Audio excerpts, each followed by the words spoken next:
ठीक है। आज हम है ना फर्स्ट लेसन स्टार्ट करेंगे, जीवों में जनन। ठीक है, अब सब ध्यान से देखना। पहले तो मैं इसका इंट्रोडक्शन बता रहा हूँ, जीवों में जनन क्या होता है। ठीक है, जो जीव होता है, जीवों का जो जनन है वो जनन करना जीवों में एक विशिष्ट लक्षण होता है।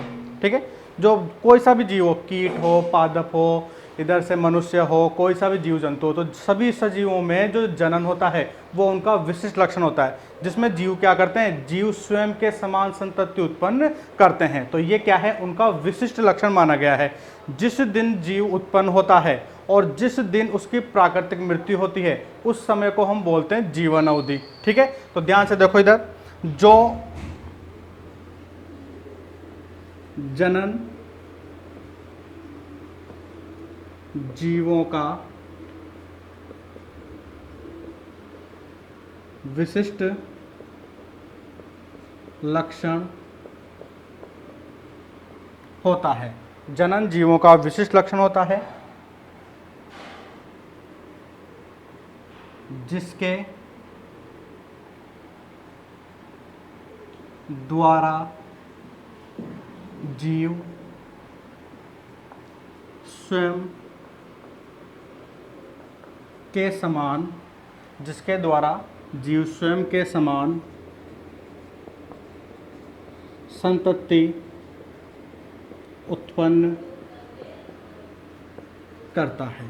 ठीक है, तो पहला पॉइंट है इंट्रोडक्शन का, जनन जीवों का क्या है, विशिष्ट लक्षण है, जिसमें जीव क्या करता है, स्वयं के समान ही संतति उत्पन्न करता है। अब कोई सा भी जीव हो, कीट हो, प्लांट हो, मनुष्य हो, कोई सा भी जीव हो, तो जीव क्या करेगा, जनन के द्वारा अपने समान ही संतति उत्पन्न करता है। आगे पहला पॉइंट समझ में।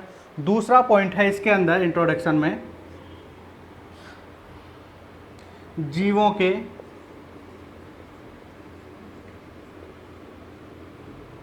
जन्म से, जीवों के जन्म से लेकर,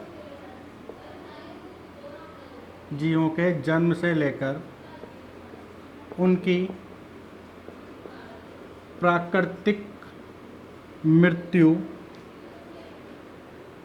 प्राकृतिक मृत्यु तक के समय को, प्राकृतिक मृत्यु तक के समय को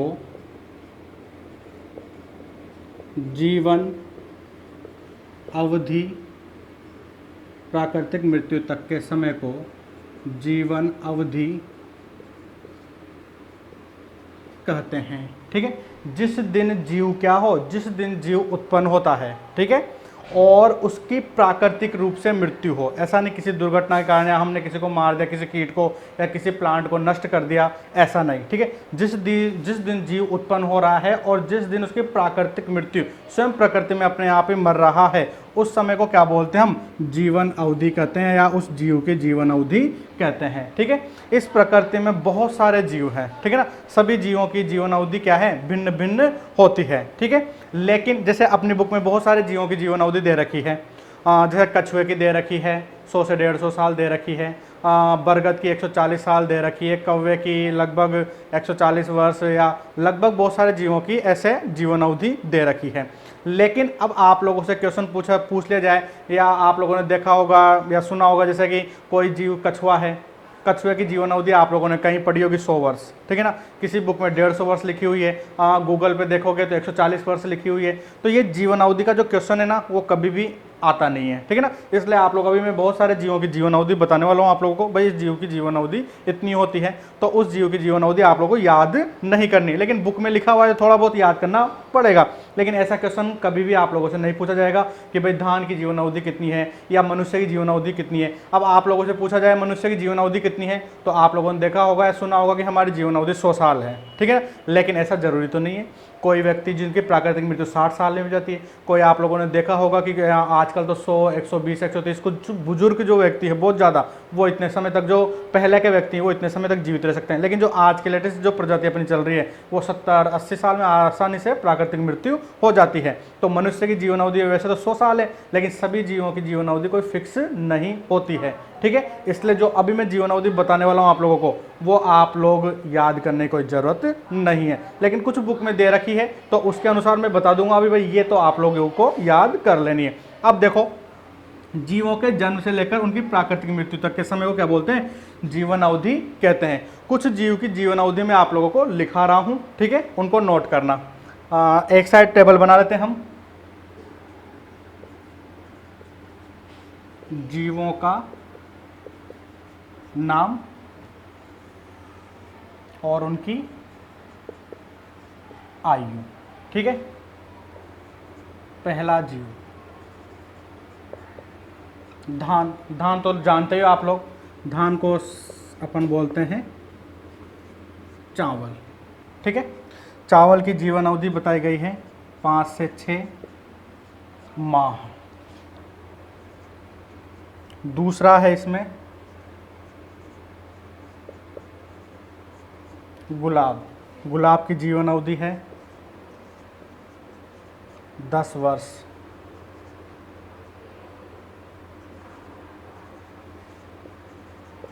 कछुआ।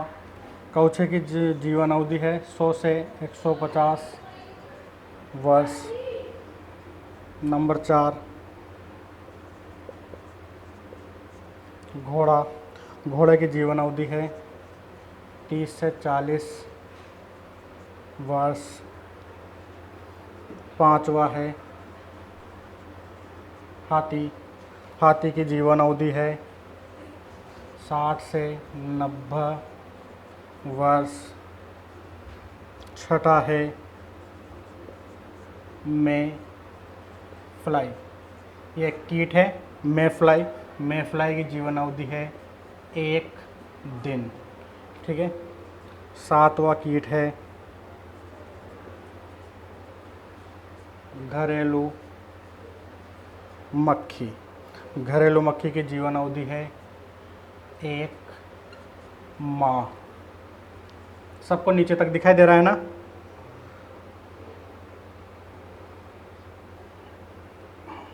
कितने हो गए? 1 2 3 4 5 6 7 8। 8वें में घरेलू मक्खी आ गई, ठीक है।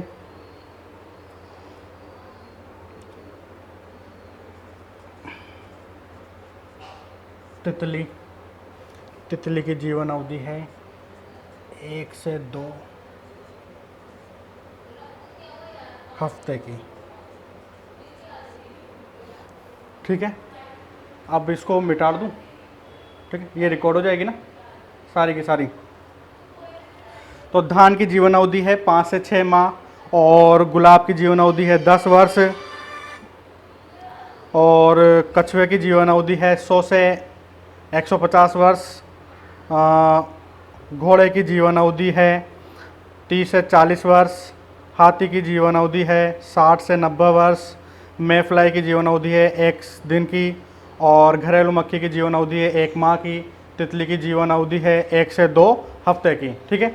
इसके बाद भी और भी जीव हैं जैसे नवा, बरगद।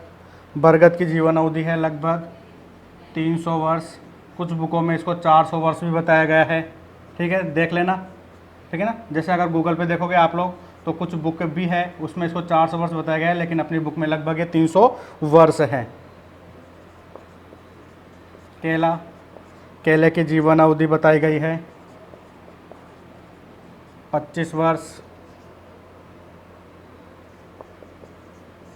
गाय। गाय की 25 वर्ष। तोता। तोते की लगभग 140 वर्ष।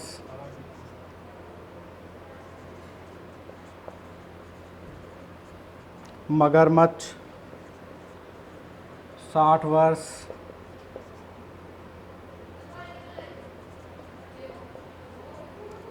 घड़ियाल 160 वर्ष।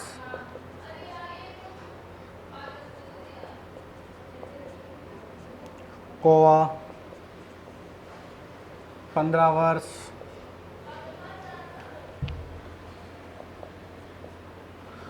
आम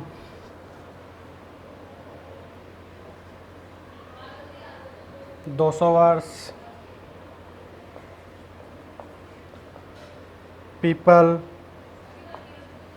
2500 वर्ष,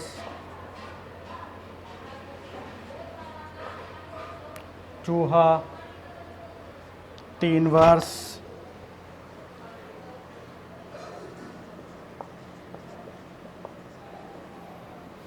मेंढक 35 वर्ष, सिकोया, इसका पूरा नाम है सिकोया जाइजेंटम, सिकोया की है 3000 से 4000 वर्ष, लोरिया भी प्लांट है, इसके है 11300 वर्ष,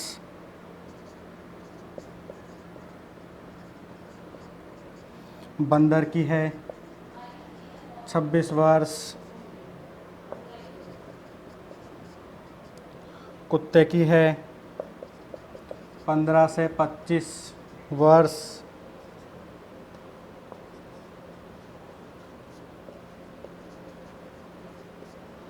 फल मक्खी की है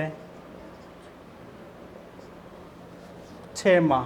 ठीक है, अपनी बुक में दे रखे हैं ये सारे।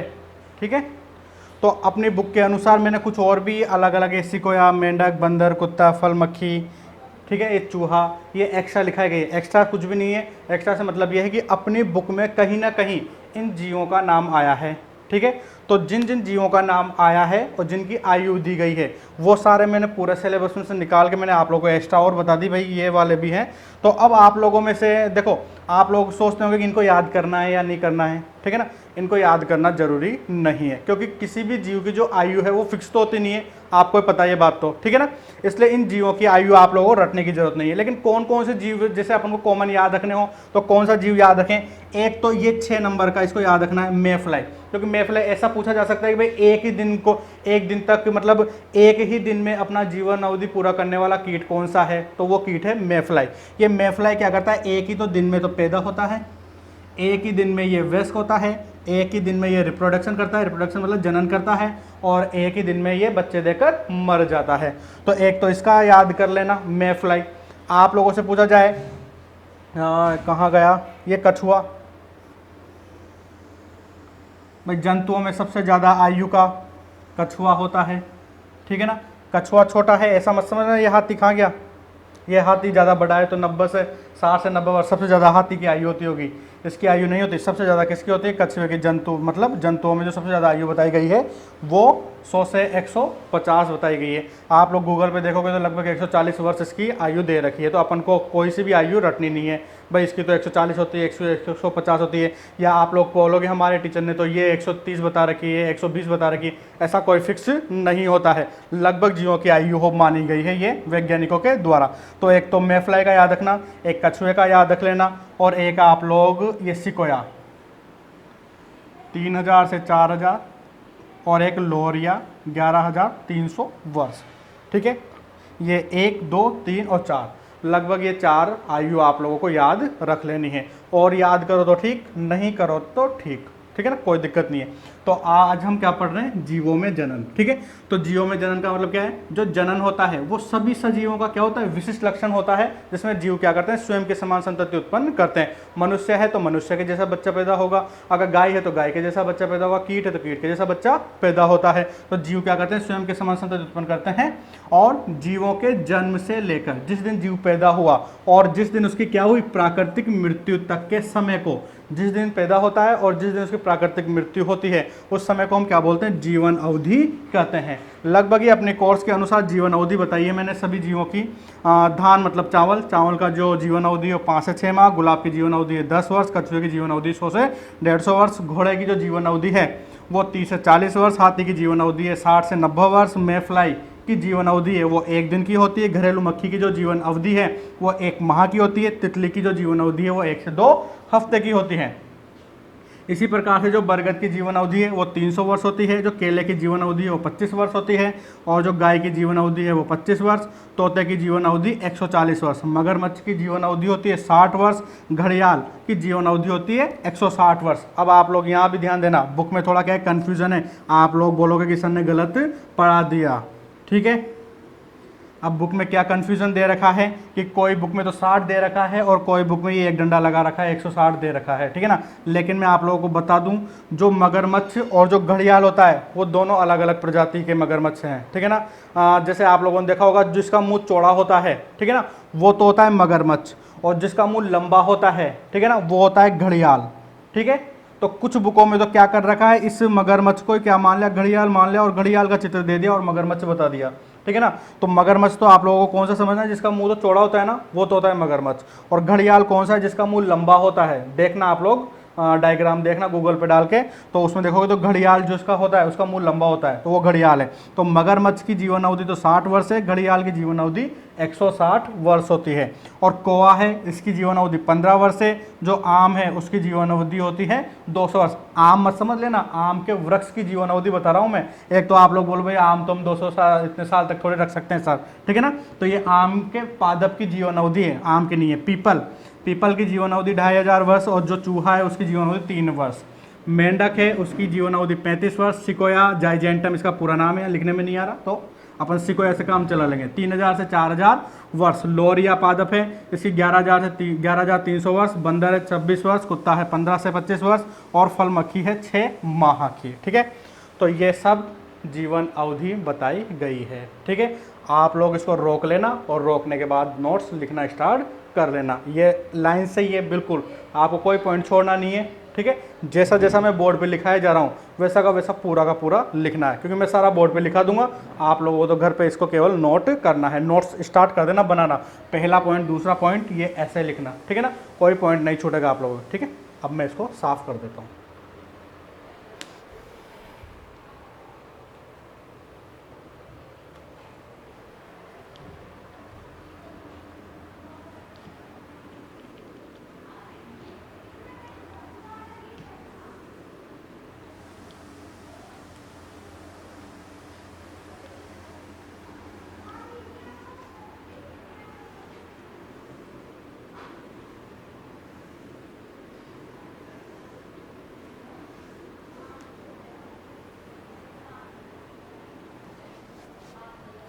अगला पॉइंट है इसमें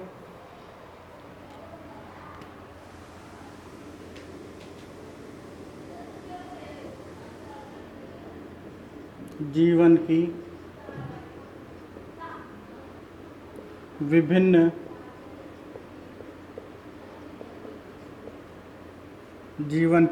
अवस्थाएं। अब ये जो जीवन की विभिन्न अवस्थाएं हैं वो कौन से जीवन की पढ़ने वाले हैं हम, मनुष्य के जीवन की विभिन्न अवस्थाएं, ठीक है। अब मनुष्य के जीवन कहाँ से स्टार्ट होता है, कैसे होता है, वो सारा पॉइंट हम इसमें पढ़ने वाले हैं। अब देखो, जो भी जीव होगा, मनुष्य जो जीव है वो या तो नर के रूप में पाया जाता है, या किसके रूप में पाया जाता है, मादा के रूप में पाया जाता है। हम तीसरे जेंडर की बात नहीं कर रहे हैं, जैसे किन्नर वगैरह उनकी बात नहीं कर रहे हैं, क्योंकि वो रिप्रोडक्शन नहीं करते हैं। जो रिप्रोडक्शन करते हैं, रिप्रोडक्शन मतलब जो जनन करते हैं, जनन करने वाले जीवों की हम बात कर रहे हैं। तो जो जनन करने वाले जो जीव हैं वो नर है या मादा है। नर कौन सी अवस्था में होता है, 2n अवस्था में, ठीक है। और मादा भी कौन सी अवस्था में होती है, 2n अवस्था में। मतलब हमारा जो शरीर है वो कौन सी अवस्था में, अभी 2n अवस्था। मतलब हमारे शरीर की जो कोशिकाएं हैं, प्रत्येक कोशिका, वो 2n अवस्था में। 2n अवस्था का मतलब है 2n बराबर 46 गुणसूत्र, ठीक है। कितने गुणसूत्र होते हैं हमारे शरीर में, 46। शरीर में नहीं, एक कोशिका की बात कर रहे हैं, ठीक है। तो एक कोशिका में जो 2n कोशिका होती है, उस कोशिका में गुणसूत्रों की संख्या होती है 46। तो अभी हमारे शरीर की जो कोशिकाएं हैं उन कोशिकाओं में गुणसूत्र कितने हैं, 46। तो अभी जो मनुष्य है और जो नर और जो मादा है वो कौन सी अवस्था में, 2n अवस्था में। जो नर होता है उस नर में नर जनन अंग, जो नर जनन अंग है वो कौन से होते हैं, वृषण, ठीक है। और जो मादा हैं उसमें मादा जनन अंग कौन सा होगा? अंडाशय। ठीक है, वृषण नर के शरीर का ही अंग है, तो ये कौन सी अवस्था में होगा? 2n अवस्था में। ये जो अंडाशय है वो अंडाशय भी किसके शरीर का अंग है? मादा के शरीर का अंग है, तो ये भी कौन सी अवस्था में है? ये भी है 2n अवस्था में है। ठीक है, फिर जो वृषण है और जो अंडाशय है, तो वृषण और अंडाशय की कोशिका में कौन सा विभाजन होगा? अर्धसूत्री विभाजन होता है। ठीक है, अब आप लोगों ने 11वीं में पढ़ चुके हो समसूत्री और अर्धसूत्री विभाजन क्या होता है। मैं एक बार थोड़ा सा यहाँ आउटलाइन बता देता हूँ, समसूत्री और अर्धसूत्री क्या होता है, जिससे अपन को थोड़ा समझ में आ जाएगा। जैसे ये एक कोशिका है, ये कोशिका है 2n कोशिका। ठीक है, ये भी एक कोशिका है, ये भी क्या नाम है इसका भी? 2n कोशिका। ये कोशिका एक कोशिका से दो भागों में बट गई, ये बट गई और ये बट गई। ये भी कोशिका क्या हुई? दो भागों में बट गई, ये बट गई और ये बट गई। ठीक है, यहां से जो कोशिका दो भागों में बटी, इन कोशिकाओं में गुणसूत्रों की संख्या क्या रही? 2n 2n। यहां से जो कोशिका दो भागों में बटी, उनमें गुणसूत्रों की संख्या क्या रही? 2n 2n। तो इन कोशिकाओं को तो क्या बोलते हैं हम? जनक कोशिका। और इन कोशिकाओं को क्या बोलते हैं हम? संतति कोशिका। देखो मैं आप लोगों को 0 से पढ़ा रहा हूं, ठीक है ना। 0 से मतलब मैं मानता हूं कि आप लोगों को कुछ भी नहीं आता है, इसके अकॉर्डिंग पढ़ा रहा हूं, तो मैं हर एक वर्ड को अच्छे से बताने की कोशिश करूंगा। ठीक है, छोटा से छोटा वर्ड हो या कोई बड़े से बड़ा वर्ड हो, तो आप लोगों को बीच में नहीं हो। क्योंकि कई बच्चे हैं, मुझे पता है कि अपने यहाँ लॉकडाउन लगने की वजह से 11th का इन लोगों ने पढ़ी ही नहीं है। मतलब नाम मात्र का एडमिशन हुआ, नाम मात्र की कोचिंग गए और नाम मात्र का आप लोगों ने घर पे स्टडी की। ठीक है ना, तो आप लोगों को मुझे पता है कितना आता है या कितना नहीं आता है, तो इसके अकॉर्डिंग मैं आप लोगों को एक छोटी से छोटी बात ही बता रहा हूँ। फिर भी कोई बात, इन सब जो लिख रहा हूँ मैं बोर्ड पे, इनमें से कोई सी भी बात आप लोगों को समझ में नहीं है ना, तो आप लोग कमेंट्स कर देना, सर हमें ये लाइन या ये पॉइंट या ये जो भी है वो समझ में नहीं है, अगली क्लास में आप इसको वापस डिफाइन करें, मैं अच्छे से आप लोगों को बता दूंगा। ठीक है, तो यहाँ पर अर्धसूत्री विभाजन का मतलब ध्यान से देखो, ये जो कोशिका है, ये कोशिकाएं, इन कोशिकाओं को बोलते हैं जनक कोशिका। इन कोशिकाओं से जो भी कोशिकाएं बनती है उनको बोलते हैं हम संतति कोशिकाएं। ठीक है, अब देखो, जब मातृ कोशिका या जनक कोशिका से, ध्यान से देखना, जब जनक कोशिका से उत्पन्न संतति कोशिका में गुणसूत्रों की संख्या किसके समान हो? जनक कोशिका के समान हो, तो उस विभाजन को तो हम क्या बोलते हैं? समसूत्री विभाजन कहते हैं। आगे बात समझ में? ठीक है, जब जनक कोशिका से उत्पन्न संतति कोशिका में, ये संतति कोशिका है ना, तो जनक कोशिका से उत्पन्न संतति कोशिका में गुणसूत्रों की संख्या जनक कोशिका से क्या रह जाए? आधी रह जाए। जनक कोशिका से क्या रह जाए? आधी रह जाए, तो उसे हम क्या बोलते हैं? उसे हम बोलते हैं अर्धसूत्री विभाजन कहते हैं। तो यहाँ पर ये है जनक कोशिका, ये भी जनक कोशिका है, ये भी जनक कोशिका है, इन दोनों में कौन सा विभाजन हो रहा है? अर्धसूत्री विभाजन हो रहा है। तो जब वृषण की कोशिका में अर्धसूत्री विभाजन होता है, तो किसका निर्माण होता है? शुक्राणु का। और अंडाशय की कोशिका में अर्धसूत्री विभाजन होता है, तो किसका निर्माण होता है? अंडाणु का। आगे बात समझ में? तो ये बात आगे होगी समझ में, जब मैं लिखाऊंगा ना, तब ये सारी परिभाषाएं मैं लिखा दूंगा आप लोगों को, अभी तो केवल समझा रहा हूं मैं आप लोगों को। ठीक है, तो अब यहाँ पर अर्धसूत्री विभाजन हुआ, इन दोनों कोशिका में अर्धसूत्री विभाजन हुआ, तो ये 2n से अब ये कोशिकाएं कैसी हो जाएंगी? n। ये कोशिका भी कैसी हो जाएगी? ये भी हो जाएगी n। ठीक है, फिर शुक्राणु और अंडाणु में संलयन होगा। शुक्राणु अंडाणु में क्या होगा? संलयन होगा। संलयन का मतलब होता है जुड़ना। ठीक है ना, जब शुक्राणु और अंडाणु जुड़ते हैं तो इस क्रिया को बोलते हैं हम निषेचन।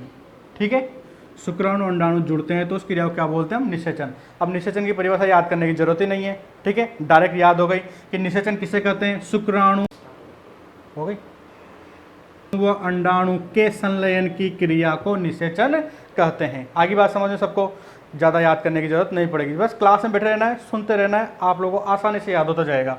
भाई निषेचन किसे कहेंगे? शुक्राणु व अंडाणु के संलयन की क्रिया को निषेचन कहते हैं। अब शुक्राणु और अंडाणु जब आपस में जुड़ते हैं तो प्रथम कोशिका बनती है, उसको बोलते हैं हम युग्मनज। क्या बोलते हैं, युग्मनज। तो ये N और ये N वापस जुड़ गया, तो जुड़कर एक 2N कोशिका बनाएंगे। उस 2N कोशिका का क्या नाम है, युग्मनज। आगे बात समझ में। बोर्ड के एग्जाम में ये क्वेश्चन पूछा जा चुका है। जीवन की प्रथम कोशिका का नाम बताइए। क्वेश्चन क्या पूछा था, जीवन की प्रथम कोशिका का नाम बताइए। तो जीवन की प्रथम कोशिका क्या है, ये है युग्मनज। सॉरी, ये है ना बोर्ड के एग्जाम में नहीं पूछा था, ये आप लोगों के जो प्री मेडिकल टेस्ट होता है नीट का एग्जाम, उस नीट के एग्जाम में पूछा था। अभी बोर्ड में तो क्या पूछा था मैं बताऊंगा आगे, ठीक है। तो ये नीट के एग्जाम में पूछा था कि मनुष्य के अंदर जीवन की कोशिका है, प्रथम कोशिका, मनुष्य के जीवन में जो प्रथम कोशिका बनती है, तो बच्चों ने कहीं ने क्या लिख दिया, शुक्राणु बनती है, कहीं ने अंडाणु लिख दिया, ठीक है ना। तो ये ऐसा है, तो ऐसा नहीं है। तो जीवन की प्रथम कोशिका क्या बनेगी, युग्मनज। तो जीवन की प्रथम कोशिका क्या नाम दिया गया है, ये बाद में नोट कराएंगे, तो इनको तो देखते हैं बाद में। तो शुक्राणु अंडाणु की संलयन क्रिया को हम निषेचन करते हैं, और निषेचन के द्वारा जो प्रथम कोशिका बनती है, उस प्रथम कोशिका का क्या नाम है, युग्मनज नाम है, ठीक है। फिर युग्मनज की क्रिया में, फिर इस युग्मनज की क्रिया में, मतलब इस युग्मनज के अंदर विदलन की क्रिया होती है। कौन सी क्रिया होती है, विदलन। अब आप लोग विदलन से क्या समझोगे, विदलन का मतलब आप लोग समझोगे समसूत्री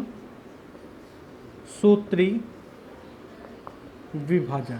मतलब यहाँ पर कौन सा विभाजन प्रारंभ हो जाएगा इस युग्मनज में, जैसे ये कोशिका बन गई 2N कोशिका, ठीक है, ये 2N पूरी कोशिका है। अगर इसमें अर्धसूत्री विभाजन होता तो ये 2 भागों में बट जाती और ये 2 अलग अलग कोशिका होती। लेकिन अब यहाँ पर कौन सा विभाजन हो रहा है, समसूत्री विभाजन हो रहा है। तो अब यहाँ पर क्या होगा, यहाँ पर ये जो 2N कोशिका है वो 2 भागों में तो बटेगी, लेकिन यहाँ पर गुणसूत्रों की संख्या क्या रहेगी, समान रहेगी, और ये कोशिका जुड़ी हुई रहती है, ऐसा नहीं अलग अलग हो जाएगी। फिर ये 2 से 4 बनेगी, 8 बनेगी, 16 बनेगी, 32 बनेगी, 64 बनेगी, ठीक है। तो ये क्या हुआ, एक शिशु का विकास हो रहा है, 2 से 4, 4 से 8, 8 से 16, 16 से 32, 32 से 64 कोशिकाओं का निर्माण होता है। तो सबसे पहले जब विदलन का निर्माण होता है, विदलन की क्रिया होती है, किसमें विदलन की क्रिया होगी, युग्मनज में। तो जो सबसे जो पहले कोशिका बनती है, उस कोशिका को बोलते हैं हम मोरूला। क्या बोलते हैं, मोरूला। मोरूला के बाद बनता है ब्लास्टूला। ब्लास्टूला के बाद बनता है गैस्टूला, ठीक है। और गैस्टूला के बाद बनता है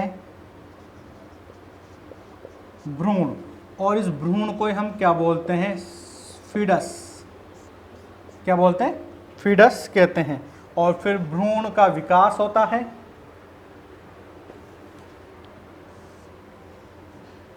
ठीक है। भ्रूण का क्या होगा, विकास होगा, और विकास होने के बाद इस भ्रूण में किसकी, मतलब मादा के शरीर में कौन सी क्रिया होगी, प्रसव की क्रिया होगी, और प्रसव की क्रिया के द्वारा किसका निर्माण होगा, शिशु का निर्माण होता है। ये शिशु क्या हो सकता है, नर हो सकता है, ये शिशु क्या हो सकता है, मादा हो सकती है, ठीक है। तो ये क्या हो गए, जीवन की विभिन्न अवस्थाएं। 2 मिनट और रह गए, ठीक है ना। तो ये क्या है, जीवन की विभिन्न अवस्थाएं। तो जीवन की विभिन्न अवस्थाओं में क्या हो गया, नर और मादा का जीवन काल। तो नर में तो क्या होगी 2N कोशिका, मादा में भी क्या होगी 2N कोशिका। तो इसमें नर में तो जनन कोशिका होती है वृषण, और मादा की जनन कोशिका होती है अंडाशय। जो वृषण है, उस वृषण के अंदर शुक्राणु का निर्माण होगा, अंडाशय में अंडाणु का निर्माण होगा। कौन से विभाजन के द्वारा, अर्धसूत्री विभाजन के द्वारा। शुक्राणु और जो अंडाणु है, इन दोनों का संलयन होगा। संलयन की क्रिया को क्या बोलते हैं हम, निषेचन कहते हैं। निषेचन के द्वारा किसका निर्माण होता है, युग्मनज का निर्माण होता है। और इस युग्मनज में क्या होता है, विदलन की क्रिया होती है। विदलन का मतलब होता है समसूत्री विभाजन। और इस विदलन के द्वारा मोरूला बनेगा। मोरूला 8 से 16 कोशिका होता है। ब्लास्टूला 16 से 32 कोशिका होता है। और ये गैस्टूला 32 से लगभग 64 कोशिका होता है। जब 64 कोशिका का निर्माण हो जाता है तो यहाँ से भ्रूण का विकास होना प्रारंभ हो जाता है। भ्रूण में बाद में प्रसव की क्रिया होगी, प्रसव से शिशु बन जाएगा, ठीक है। यहाँ तक किसी को कोई समस्या हो तो मुझे बता देना कमेंट्स करके। आज के लिए इतना ही है, आगे भी अभी तो और भी है इसमें, ठीक है ना। अभी और भी क्या क्वेश्चन आए थे बोर्ड में, क्या नहीं है वो बताना है आप लोगों को, लेकिन आज के लिए इतना ही, ठीक है। हो गया ना, ठीक है। अब देखो थोड़ा सा जो हमने पढ़ा था कल उसको एक बार वापस देखो और मैं इसको आगे से वापस बताता हूँ, ठीक है। तो जो हम पढ़ रहे हैं जीवन की विविधता, किसकी? मनुष्य के जीवन की विभिन्न अवस्थाएं। तो मनुष्य है वो किस रूप में पाया जाएगा? या तो नर के रूप में या फिर मादा के रूप में। एक तीसरा जेंडर भी होता है जिसको हम किन्नर बोलते हैं, वो रिप्रोडक्शन नहीं करते हैं, इसलिए उनके जनन के बारे में यहाँ नहीं बताया गया है। तो नर और जो मादा है वो दोनों ही 2n अवस्था में होते हैं। 2n अवस्था का मतलब है कि हमारे शरीर की प्रत्येक कोशिका में 2n बराबर 46 गुणसूत्र होते हैं, ठीक है। तो 46 गुणसूत्र इसमें भी है, इसमें भी है। कोशिका की बात कर रहा हूँ, प्रत्येक कोशिका में। तो नर 2n अवस्था में होता है, मादा भी 2n अवस्था में। तो इनका जो प्रत्येक अंग है वो भी कौन सी अवस्था में होगा? 2n अवस्था में होगा। तो नर के अंदर जो नर जनन अंग है वो क्या होता है? वृषण होता है। जो मादा है, मादा में नर जनन अंग, सॉरी, मादा में मादा जनन अंग क्या होगा? अंडाशय होगा। तो ये भी कौन सी अवस्था में होंगे? दोनों 2n अवस्था में होंगे। फिर इस वृषण की कोशिका में और अंडाशय की कोशिका में कौन सा विभाजन होगा? अर्धसूत्री विभाजन होगा। तो जैसे इसमें अर्धसूत्री विभाजन होता है तो इस वृषण के द्वारा तो किसका निर्माण होगा? शुक्राणु का। और इस अंडाशय के द्वारा किसका निर्माण होगा? अंडाणु का निर्माण होगा। तो यहाँ अर्धसूत्री विभाजन हो रहा है, इसलिए यहाँ पर शुक्राणु n बनेंगे और अंडाशय से अंडाणु का निर्माण हो रहा है तो अंडाणु n बनेंगे। फिर शुक्राणु अंडाणु का क्या होगा? संलयन होगा। संलयन की क्रिया को क्या बोलते हैं? हम निषेचन कहते हैं। तो निषेचन के द्वारा जो जीवन की प्रथम कोशिका बनेगी उस प्रथम कोशिका का क्या नाम रहेगा? युग्मनज रहेगा, ठीक है। इस युग्मनज में कौन सी क्रिया होती है? विदलन की क्रिया। विदलन का क्या मतलब होता है? समसूत्री विभाजन होगा। जैसे समसूत्री विभाजन होगा तो विदलन के बाद बनने वाली जो प्रथम कोशिका है उसको क्या बोलते हैं? मोरूला कहते हैं। मोरूला 8 से 16 कोशिकाओं का समूह होता है। वैसे अगर बुक में देखोगे तो 8 कोशिकाओं के समूह को मोरूला कहते हैं, ठीक है। ब्लास्टूला 16 से 32 कोशिकाओं का समूह होता है। बुक में देखेंगे तो हम 32 कोशिकाओं का समूह बताया गया। गैस्टूला लगभग 64 कोशिकाओं का समूह होता है। फिर इस गैस्टूला के बाद भ्रूण का विकास होगा। भ्रूण के विकास, जब भ्रूण पूर्ण रूप से विकसित नहीं होता, गर्भाशय में रहता है, तो उस समय हम इसको क्या बोलते हैं? फीड्स कहते हैं, फीडस कहते हैं। फिर इसमें प्रसव की क्रिया होगी और प्रसव की क्रिया के द्वारा शिशु का निर्माण होता है। अब बोर्ड में एक क्वेश्चन पूछा गया था। बोर्ड में क्वेश्चन क्या पूछा गया था? 1 नंबर में क्वेश्चन पूछा गया था, भ्रूणोद्भव,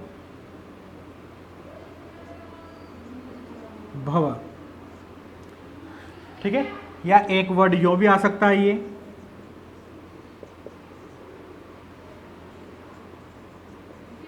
भ्रूणोद्भवन किसे कहते हैं, ठीक है। तो इस भ्रूणोद्भव या भ्रूणोद्भवन किसे कहते हैं? तो ध्यान से सुनो, युग्मनज से भ्रूण के विकास की क्रिया को, युग्मनज से भ्रूण के विकास की क्रिया को क्या बोलते हैं हम? भ्रूणोद्भव या भ्रूणोद्भवन कहते हैं। तो ये बोर्ड में 1 नंबर में आया हुआ क्वेश्चन है कि भ्रूणोद्भव किसे कहते हैं? तो युग्मनज से भ्रूण के विकास की क्रिया को, केवल ये वाली विकास की क्रिया पढ़नी, ये वाला इतना वाला नहीं आएगा इसमें, ठीक है। तो युग्मनज से भ्रूण के विकास की क्रिया को क्या बोलते हैं? भ्रूणोद्भवन या भ्रूणोद्भव कहते हैं। इस जो चार्ट है, इस चार्ट से 1 नंबर का क्वेश्चन बोर्ड में आया हुआ है, ठीक है। तो अब हम थोड़े बहुत मैं इनके बारे में लिख देता हूँ।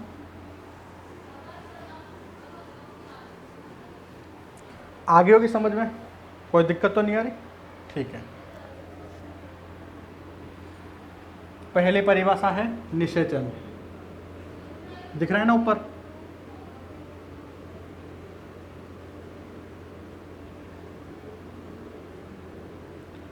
अभी केवल मैं परिभाषा बता रहा हूँ, ठीक है ना। जब हम निषेचन पढ़ेंगे, प्लांट में पढ़ेंगे, एनिमल में पढ़ेंगे, दोनों में पढ़ेंगे, वहाँ और इसकी और डिफाइन करना है। मतलब निषेचन की खोज किसने की, निषेचन के बारे में सबसे पहले किसने बताया, पादप में कौन से में हुआ, जंतुओं में कौन से में हुआ, ये बाद में बताया जाएगा। केवल अभी इस चार्ट के अनुसार बता रहा हूँ मैं निषेचन किसे कहते हैं। तो निषेचन का मतलब क्या हो गया? अब तो याद हो गया होगा, शुक्राणु व अंडाणु के संलयन की क्रिया को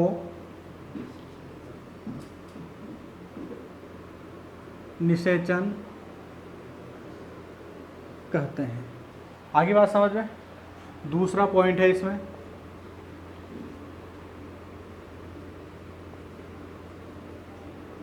जीवन की प्रथम कोशिका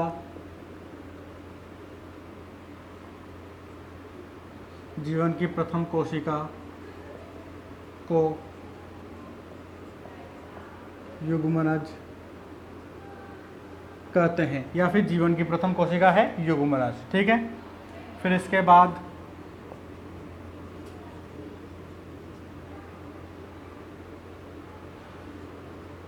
विदलन का अर्थ समसूत्री विभाजन से है। ठीक है, फिर अगला पॉइंट भ्रूणोद्भव। युग्मनज से भ्रूण के विकास की क्रिया को, युग्मनज से भ्रूण के विकास की क्रिया को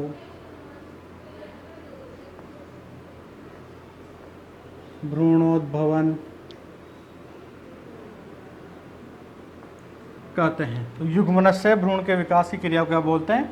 भ्रूणोद्भवन कहते हैं। अगला पॉइंट, जब भ्रूण गर्भाशय में होता है तो उसे फीड्स कहते हैं। ठीक है ना। अब यहाँ बहुत सारे इंटरेस्टिंग क्वेश्चन आते हैं, जैसे अभी आप लोगों से क्वेश्चन पूछो, अभी सामने तो हो नहीं, सामने नहीं हो तो थोड़ा इंटरेस्ट भी कम ही आता है, लेकिन फिर भी क्वेश्चन मैं पूछूँ आप लोगों से, आप लोग बताना मुझे आंसर अगली क्लास में कि भाई सर ने जो पूछा था उनका आंसर क्या होगा। जैसे पहला क्वेश्चन नहीं हो पूछूँ कि भ्रूण का विकास कहाँ होता है। ठीक है, तो आप लोगों को इसका आंसर मुझे अगली क्लास में बताना, भ्रूण का विकास कहाँ होता है। ठीक है, अब इसके बहुत सारे इंटरेस्टिंग जवाब आते हैं बच्चों के, लेकिन अब आप लोग बताना, बहुत सिंपल सा क्वेश्चन है लेकिन फिर भी आप लोगों को बताना है भ्रूण का विकास कहाँ होता है। अब देखो ये पॉइंट हो गया इससे रिलेटेड, भ्रूणोद्भव हो गया, शिशु हो गया, ये आप लोगों के सामने आउटलाइन हो गई। ठीक है, दिखाई दे रहा हूँ ये हो गया। अब ये तो इस चार्ट से संबंधित पूरी क्लास हो गई। अब जिसको भी कोई समस्या हो ना तो मुझे बता देना, और आज के लिए इतना ही है। ठीक है, रोक दो भाई।